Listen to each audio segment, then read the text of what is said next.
director ejecutivo de esta agencia, para que nos cuente este caso y esta transformación digital de la Iglesia. Un aplauso.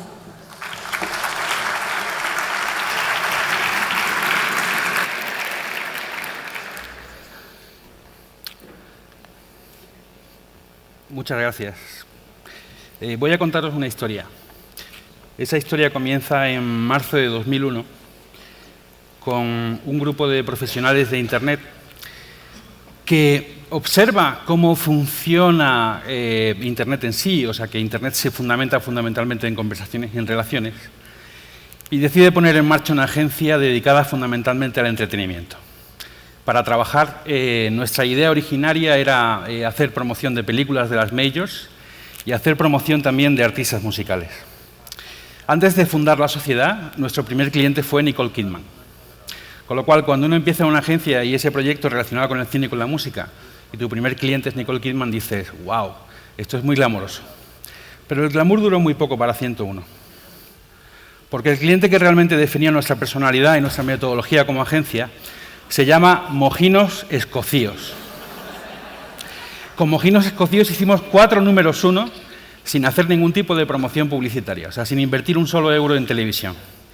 Y aquello fue el comienzo de una historia en la cual 101, trabajando con Alejandro Sanz, con Miguel Bosé, lanzamos a Fito y Fitipaldis también, y conseguimos 19 números 1, en la época en la que se vendía música. Trascendiendo el mundo de la música, nos invitaron a participar en un concurso mundial para la cuenta de JB. Cuando lo ganamos, nos invitaron a un castillo en Escocia que se llama el J&B Castle, que os recomiendo vivamente, porque tienes todas las variedades posibles de whisky y de alcohol del mundo juntas. Y además no tienes que conducir.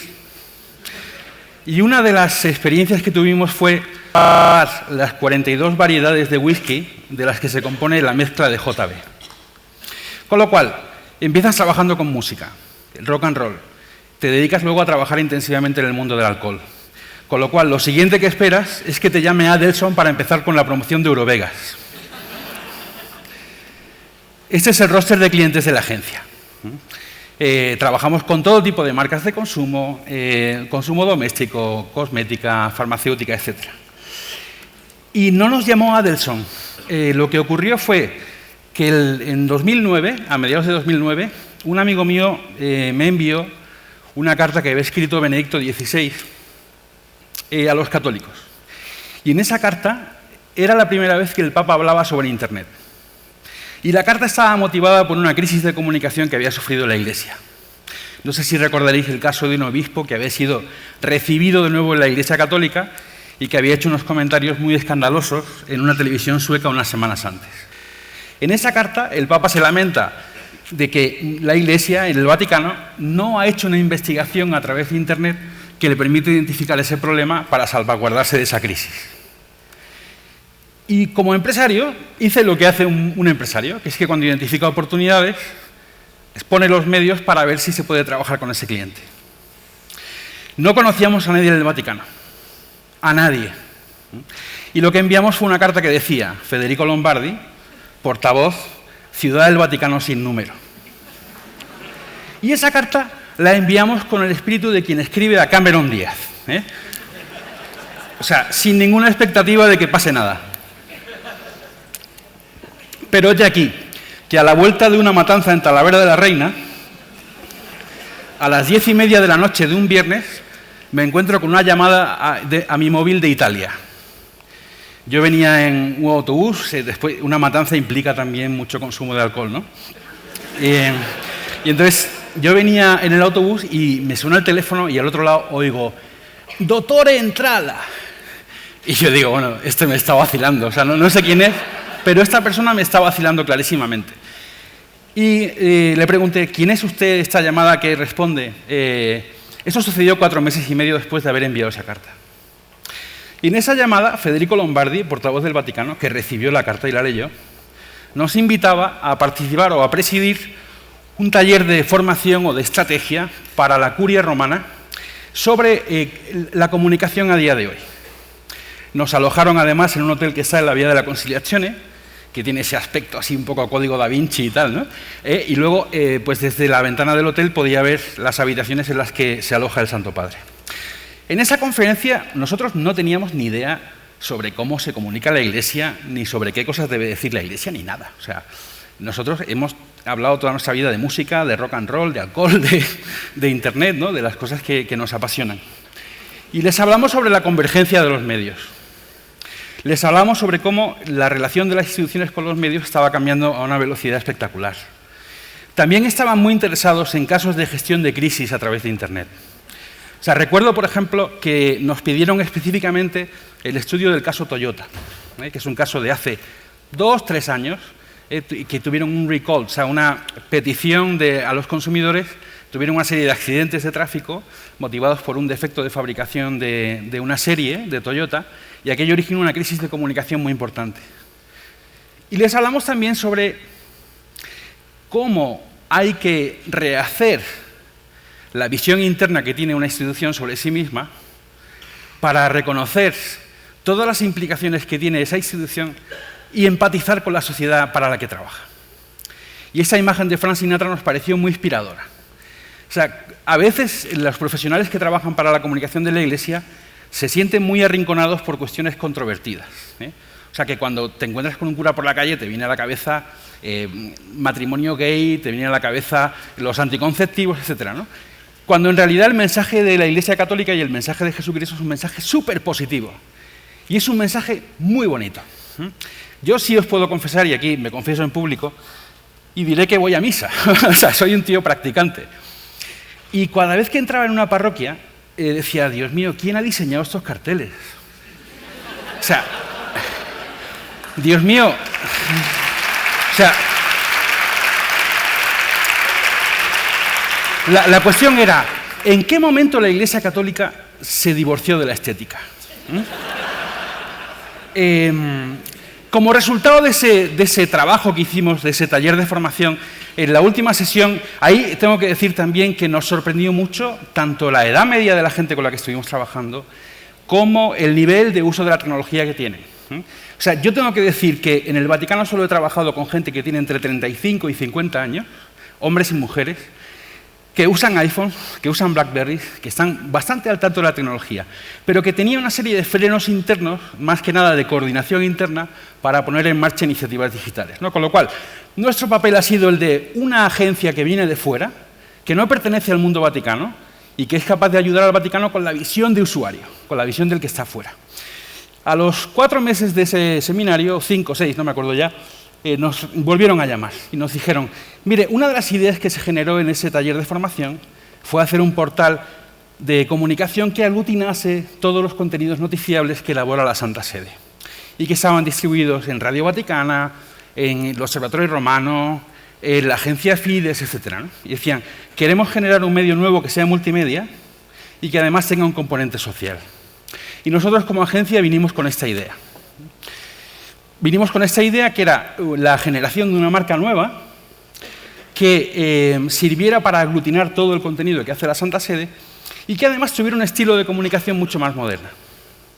Tengo que decir también con mucho orgullo que un diseñador de la agencia, llamado Pedro Arechaga, rediseñó el sello papal y aquello fue aprobado. O sea, lo que veis aquí es el sello del Vaticano, pero estilizado, en plan minimalista, ¿vale? Y yo pude asistir a la reunión de presentación en la que eso se aprobó. Aquí tenéis una visión general de cómo es el portal que hemos creado para ellos, de la estética que buscábamos, del tipo de tipografías que queríamos manejar, de la integración de elementos sociales, de la facilidad con la que una persona se puede descargar cualquier contenido generado por la Iglesia Católica desde Roma, etcétera, etcétera, etcétera, ¿no? O sea, que la idea era generar, igual que existía Radio Vaticana y existía el Observatorio Romano, ahora ya el Vaticano dispone de un medio propio que se llama News.va para emitir todo tipo de contenidos y para dialogar con el usuario. Esta herramienta integra un canal de Flickr, integra el canal de YouTube que ya tenía el Papa, inaugurado en 2009, integra Twitter, integra Facebook, etc., etc., etc. Y una sorpresa inmensa que nos llevamos cuando empezamos a trabajar con el Vaticano era que se filma en directo todo lo que el Papa dice y todo lo que el Papa hace. De tal forma que hemos podido desarrollar un canal de streaming con el cual cada vez que el Santo Padre dice una misa o participa en una celebración litúrgica, podemos emitirlo en directo. Elementos sociales. Esto, lógicamente, como ha sucedido cuando uno ha entrado a trabajar en cualquier organización y hacer una marcamorfosis que llamamos, ha sucedido siempre. Nos hemos encontrado siempre con un recelo muy considerable por parte del cliente, que tienen miedo a dialogar. Y eso me ha pasado trabajando con compañías como JB, me ha pasado trabajando con Nokia, me ha pasado trabajando con un montón de marcas.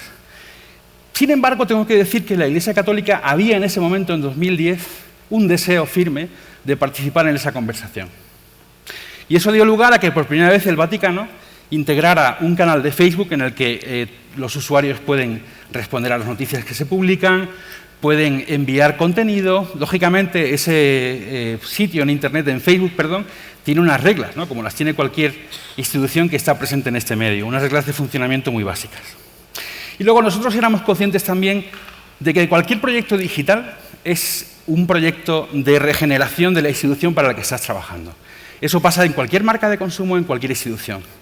Entonces nosotros sabíamos que este germen era la semilla a partir de la cual la Iglesia Católica podía abrirse al mundo digital, podría comenzar a dialogar de una manera mucho más cercana en Internet, etcétera, ¿no?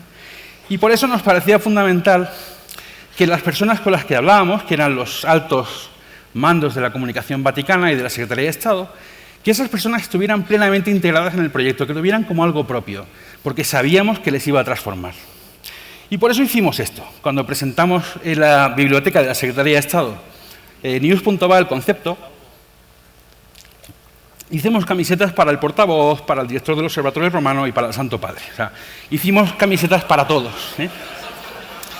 y recuerdo el día en que nos reunimos en la biblioteca de la Secretaría de Estado, que es un lugar precioso en el que los frescos de la pared están hechos por un tal Rafael. Y les enseñamos las camisetas y vi sus caras de niños como diciendo, bueno, nadie había hecho esto, nadie nunca con nosotros, ¿no? O sea que de esa manera conseguimos meterles mucho en el proyecto. El proyecto se lanza en junio de 2011 y para lanzarlo la Santa Sede sugirió que por qué no lo inauguraba Benedicto XVI. Y trabajando con ellos identificamos dos oportunidades muy buenas.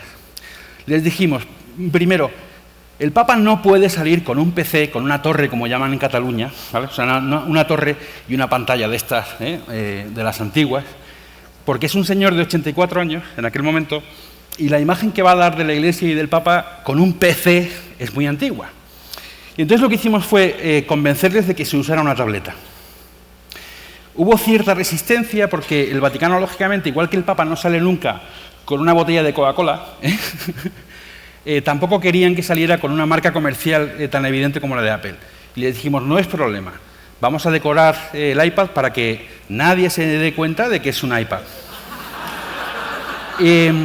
Hicimos un botón inaugural del portal que iba a accionar el Papa a través de ese iPad, y el diseñador que lo hizo, desde entonces sabe que es la persona que ha hecho el botón más importante de la historia.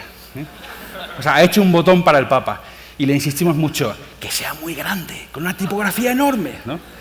Y el Papa hizo la inauguración del portal y luego lanzó el primer tuit pontifical. O sea, la primera vez que un Papa ha tuiteado, bueno, pues lo hizo en aquella oportunidad. Eso es un documento gráfico, ¿no? de aquella ceremonia. News.va. Praised be our Lord Jesus Christ. With my prayers and blessings, Benedictus XVI. With a simple tap and that tweet, Pope Benedict XVI launched the beginning of a new adventure for the Vatican's media services. At the Apostolic Palace on Tuesday afternoon, Pope Benedict used a tablet to launch the new web portal featuring the latest news of the Vatican's media services. The multimedia site is news.va. The event took place in the presence of Archbishop Claudio Maria Celi, President of the Vatican's Pontifical Council for Social Communications, Thaddeus Jones, an official from the Council coordinating the project, and Gustavo Entrala, founder and CEO of the digital media company 101, based in Madrid. Fue una auténtica locura a partir de ese momento. Yo me acuerdo que llegué a la habitación por la noche, ¿no? del Vaticano en el que estaba alojado, con un equipo, y empezamos a ver televisiones americanas, televisiones japonesas, ¿no? Entonces, cuando dices la dimensión mediática que tiene la Iglesia con todo lo que es criticada, es brutal. O sea, no conozco ninguna institución que tenga esa capacidad de resonancia y de difusión, ¿no? Y luego, cuando Mashable publica un artículo sobre el tema, ya dije, he conseguido mi objetivo, me puedo retirar. Pero el clip de vídeo que a mí más me gusta y que más gracia me hace es este que os voy a enseñar ahora, que es de Jon Stewart. Pope has an iPad? What's he using that for? Why are the birds so angry? Está simulando que el Papa está jugando a los Angry Birds, ¿no? Y dice, ¿por qué están tan enfadados estos pájaros? ¿Por qué no tienen misericordia? Es realmente un momento en el cual dices, bueno, hemos entrado en la cultura. O sea, este gesto que se ha hecho hoy ha conseguido entrar en la cultura. Seguimos trabajando para la Santa Sede y desarrollando proyectos. Y en febrero del año pasado, o sea, en febrero de 2012, hablamos con la Santa Sede y les decimos, el Papa tiene que tener una cuenta en Twitter. O sea, el Papa es un hombre, además, con una capacidad de síntesis brillantísima a la hora de explicar conceptos y de sintetizar ideas, y su medio va a ser Twitter. Se discutió, se debatió, se creó la marca o el nick con el que el Papa iba a difundir sus ideas, que es una idea de la Iglesia Católica, y ahí me hizo ver también cómo la Iglesia Católica es una institución que piensa muy a largo plazo. Porque lo fácil y la propuesta que nosotros les hicimos fue Benedicto XVI, B16, ¿no? Que puede ser un buen nick de Twitter. Y dijeron, no, este Twitter tiene que servir para todos los papas que haya en la historia hasta que Twitter acabe, claro. Porque se supone que el papado va a seguir después. Entonces, el 3 de diciembre de 2012 se inauguran las 8 cuentas del Papa en Twitter. A la media hora ya teníamos casi 250.000 seguidores. Y también se presenta el concepto de lo que iban a ser las aplicaciones móviles que hemos lanzado durante el último mes y medio. Hemos lanzado una aplicación de iPhone en la que se puede ver al Papa en directo en cualquier emisión que se hace desde el Vaticano. Se pueden ver webcams también del Vaticano, ¿no? Y acerca mucho a los católicos y a quien no es católico pero quiere seguir a la Iglesia, les acerca mucho, lo ponemos en la palma de la mano. Esas son estadísticas desde el momento en el que el Papa empieza a tuitear, que fue el 12 de diciembre, y os enseñaré unas cifras finales que son impresionantes, ¿no? Este es el recorrido que han tenido las 3 cuentas más relevantes, que son la de español, la de inglés y la de italiano. Y luego, cuando se habla de engagement, os tengo que decir que no he visto ningún contenido, ni ninguna marca que tenga el nivel de engagement que tiene la Iglesia Católica. Y hablando con Claire Díaz, que trabaja en Twitter y es la persona responsable en Twitter de relaciones con líderes religiosos en todo el mundo, ella me confirmaba que el nivel de retweets que tiene un líder religioso es espectacular. O sea, que no son los usuarios que más seguidores tienen. O sea, Justin se lleva todavía los laureles, ¿no? O sea, Justin está muy por encima. Pero el nivel de retweets y de conversación que genera un líder religioso es muy elevado, tanto en sentido positivo como en sentido negativo. Yo no he visto nunca algo así. Este dato es de ayer. La página de news.va en Facebook tiene 24.400 suscriptores, o fans, por así decirlo, pero fijaros que hay 50.000 personas que están hablando del tema. O sea que el nivel de engagement es brutal. El 28 de febrero de 2013, el Papa renuncia y tuvimos que desplegar toda una estrategia muy bien preparada también y con ayuda, lógicamente, de la Santa Sede para ver qué hacíamos con Internet, la presencia del Papa en Internet, la presencia del Papa en Twitter, etc. Y sé que ha sido una cuestión también muy debatida, ¿no? ¿Por qué hemos retirado los tweets? ¿Por qué los hemos colocado en otro lado? Etc. Solo os voy a decir una cosa. Imaginaros que el Papa nuevo empieza a tuitear dentro de unos días, si es que decide tuitear, y que vemos los tweets antiguos de Benedicto XVI con la cara del Papa nuevo. A que nadie ha caído en eso. Esa es una de las razones por las cuales se han retirado los tweets. Datos. 38 tweets en casi todas las cuentas. Hay una cuenta en latín, que es la cuenta en latín que tiene más seguidores en el mundo. Yo creo que ese récord era fácil de llevar a cabo.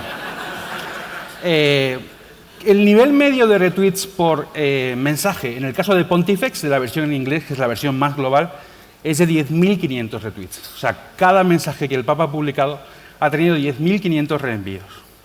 Al final, el día 28 a las 8 de la tarde, la cuenta Pontifex y todas las cuentas vinculadas con Pontifex superaron los 3 millones de usuarios.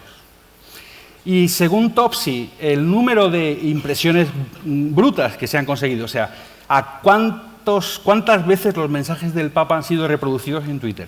Es una cifra espectacular, es 2 billones, o sea, 2.000 millones, eso es inglés, perdón, o sea, no es castellano, 2.000 millones de impresiones brutas.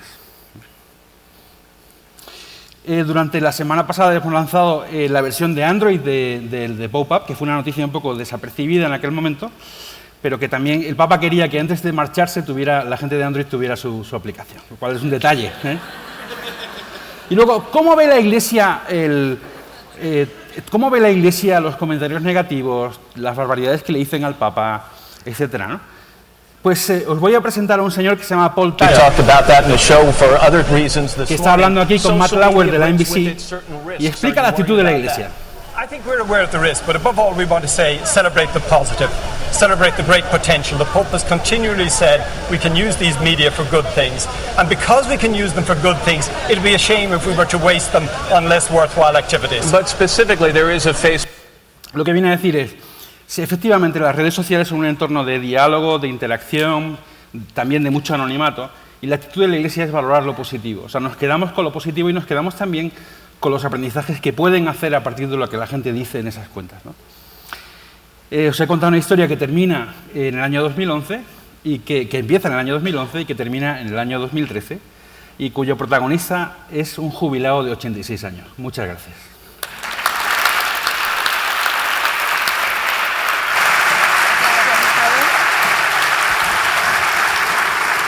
Muchas gracias por la charla. Sí, nos hemos quedado sin tiempo, pero una pregunta, veo que aquí hay una. No sé si hay una azafata cerquita. Vamos a intentar ser muy breves. Yo voy a ser muy breve la respuesta. ¿En qué lengua son las reuniones que tenéis en el Vaticano? Se utiliza el inglés, el italiano y el castellano. El taller de formación y de estrategia fue en inglés. Bueno, pues venga, como así es muy breve, otra pregunta allí y ya está. Y con esta finalizamos. Perfecto. Esta, por favor, levanta la mano y así. Tengo que deciros una cosa, que es que hemos ganado la cuenta de Naciones Unidas. ¡Wow!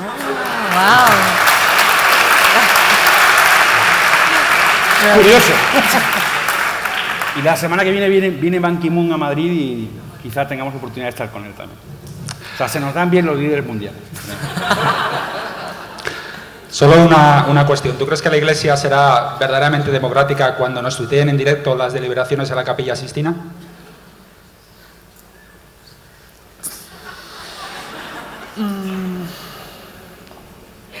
Yo me conformaría con que el siguiente Papa quiera seguir utilizando Pontifex. Y creo que lo va a hacer. No sabemos quién es, pero lo va a hacer. ¿Seguro? Bueno, pues muchísimas gracias, Gustavo. Un Encantado. aplauso. Chao. Gracias. Muchas gracias. Bueno, y vamos a dar paso ya a la última mesa redonda del día, que va sobre fotografía. Hemos visto cómo pues, en Twitter, en Pinterest, en Flickr, en Instagram, en Facebook, cada vez la fotografía tiene más protagonismo al mismo tiempo que los móviles, las tabletas tienen mayor resolución y hacen mejores fotografías. Bueno, pues de todo esto se va a debatir en la siguiente mesa redonda, que yo daría un aplauso, ¿no?, para que entren los fotógrafos de la mesa redonda.